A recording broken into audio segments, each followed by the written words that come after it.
El misterioso caso Jacobi. Fecha octubre de 1981. Hora 05:30. Lugar Sierra de las Minas, Guatemala, Centroamérica a finales de octubre de 1981. El piloto civil Peter Jacobi salió rumbo a la pista El Murciélago en el departamento de Izabal.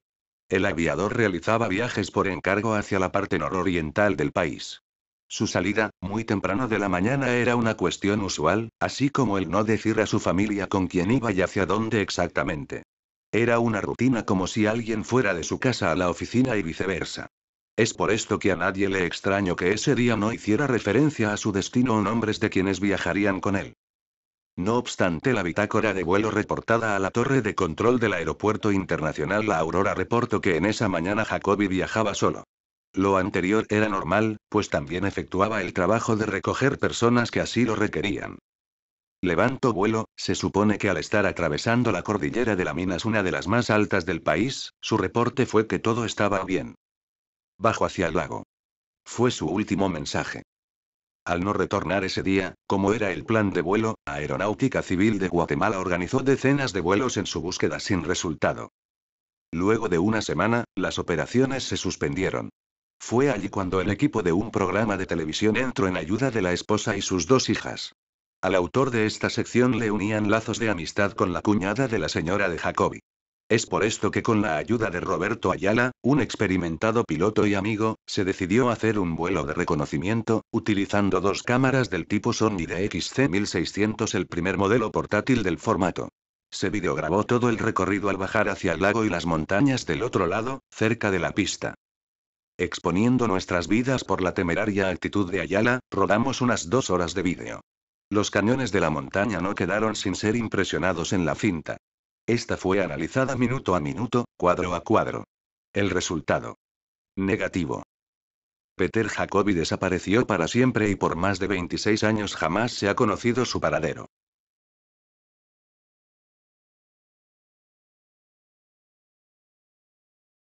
La extraña desaparición de Frederic Valentich.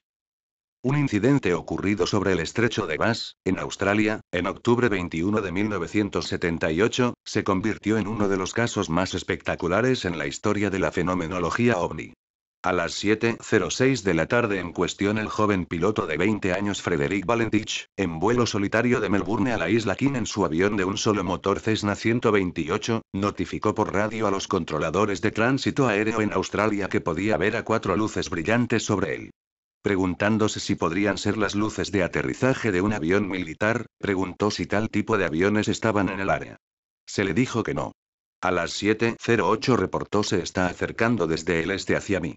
Parece estar jugando algún tipo de juego. Volando a una velocidad que no puedo estimar. Un minuto más tarde: no es una aeronave. Es. El contacto radial se interrumpió por un corto tiempo. Cuando retornó, Valentich decía: está volando rápido ante mí. Es una forma alargada. No puedo identificar más de eso. Ahora mismo viene hacia mí, parece estar estacionario. Estoy orbitando y la cosa está orbitando también sobre mí. Tiene una luz verde y un tipo de luz metálica en el exterior.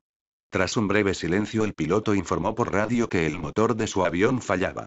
Sus últimas palabras fueron: no es una aeronave. Y entonces, Frederic Valentich desapareció. Una búsqueda suya comenzó de inmediato por tierra, mar y aire y continuó hasta el miércoles 25 de octubre, cuando los oficiales gubernamentales se dieron por vencidos. Lo único que hallaron durante la búsqueda fue una mancha de aceite sobre el mar que subsiguientemente concluyeron no pudo haber sido producida por un avión pequeño como el suyo. Es dudoso, en todo caso, que las autoridades australianas creyesen ellas mismas tal teoría. Su interés principal parecía ser el de reducir el interés del público por el incidente. Ciertamente tenían sus manos llenas, por 2 o 3 días luego de la desaparición de Australian, un diario nacional, informó que no había habido ninguna interrupción en la transmisión radial y que Valentich había descrito al ovni en detalle a los controladores del tránsito aéreo. The Australian aseguraba haber recibido tal información de una fuente confidencial dentro del Departamento de Transporte. El padre de Valentich hizo una alegación similar: se me ha dicho que la cinta grabada contiene mucho más sobre lo del ovni y que la voz de mi hijo se escuchaba calmada durante la transmisión.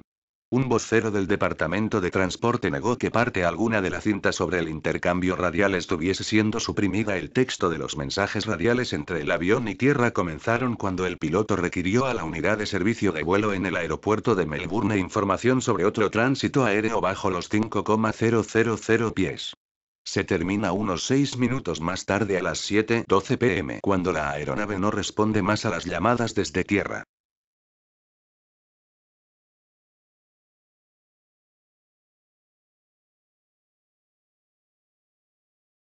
El hombre que se evaporó en el aire. David Lam. El granjero norteamericano David Lam poseía una granja en las cercanías de la ciudad tejana de Gallatin.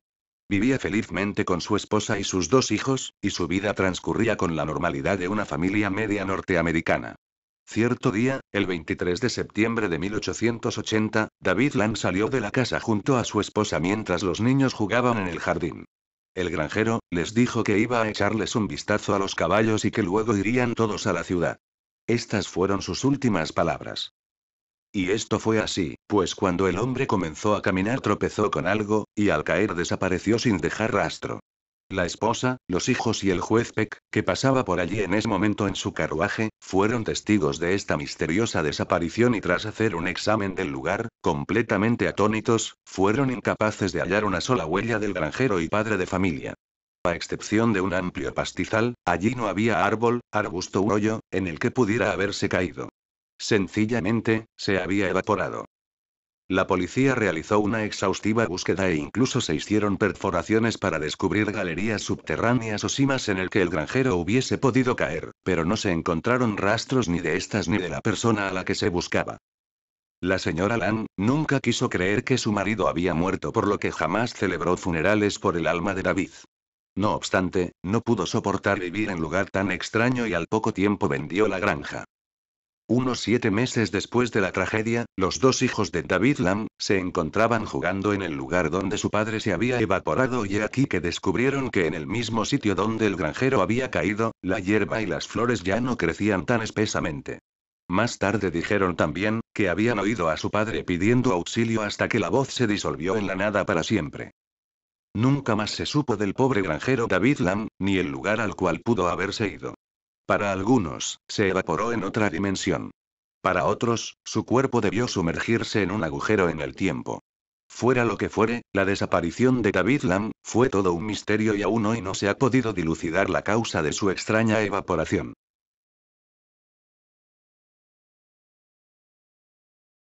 Cat II, el Mary Celeste del siglo XXI. El descubrimiento en aguas australianas de un yate de 12 metros vacío, con comida intacta en la mesa y al menos un ordenador portátil encendido, es un caso digno de sí, pero no solo eso. Parece una réplica contemporánea de uno de los grandes misterios de la navegación, el del Mary Celeste, un bergantín que fue encontrado vacío a 500 millas al oeste de España el 4 de diciembre de 1872. Como en el Caz II, el Mary Celeste fue encontrado intacto y tampoco había en él ni rastro de la tripulación, aunque 130 años después, existe una explicación plausible al misterio de la que hablo más abajo. Pero el protagonista hoy es el yate de lujo hallado abandonado en la Gran Barrera de Coral con las velas izadas y el motor en punto muerto. El Caz II partió el domingo del puerto australiano de Airlie Beach con rumbo a Perth, en un viaje que le iba a llevar entre 6 y 8 semanas. Viajaban en él 3 jubilados de Joondalup, cerca de Perth, aficionados a la pesca: Derek Batten, de 56 años y sus vecinos James y Peter Tunstead, de 63 y 69. Una aeronave de los guardacostas avistó el barco a la deriva el miércoles e intentó, infructuosamente, contactar por radio con la tripulación. Ayer, un miembro de los equipos de rescate se descolgó al mar desde un helicóptero y abordó la embarcación. Subieron a bordo y dijeron que el motor estaba en marcha, la computadora funcionando, un ordenador portátil encendido, la radio y el GPS también, y la comida servida en la mesa, pero no había ni rastro de la tripulación, explicaba ayer a la agencia Apple el portavoz de la Oficina de Emergencias del estado de Queensland, John Hall. 3 chalecos salvavidas, un bote neumático y el radiofaro seguían en la nave, pero no había botes salvavidas inflables. Los investigadores creen que los desaparecidos pudieron hacerse a la mar sin ellos. La vela de proa estaba rasgada, posiblemente a consecuencia del tiempo que el barco había permanecido a la deriva, y no había ningún otro desperfecto, lo que sumado, al buen tiempo reinante, tiene intrigada a la policía.